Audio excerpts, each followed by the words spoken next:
ಯುಗದ ಯುಗದ ಮೃಗದ ಕಗದ ಉಸಿರಲ್ಲಿರುವೆ ನಾನು ಕಡಲ ಹಳೆಯ ಮಳೆಯ ಹನಿಯ ಪರಮಹರಿವೆ ನಾನು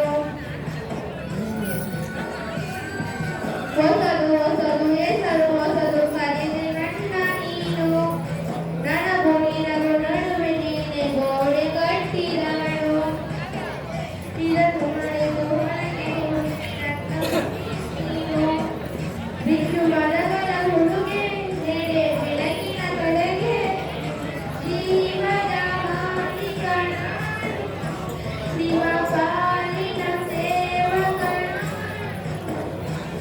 ಕಣಕಣಕಣದೊಳಗೆ ಕುಳಿತಿರುವೆ ಮುಕುಂದ ಮುರಾರೇ ಮುಕುಂದ ಮುರಾರೇ ಮುಕುಂದ ಮುರಾರೇ ಮುಕುಂದ ಮುರಾರೇ ನೀನೇ ರಾಮ ನೀನೇ ಶ್ಯಾಮ ನೀನೇ ಅಲ್ಲ ನೀನೇ ಯೇಸು. ಧನ್ಯವಾದಗಳು.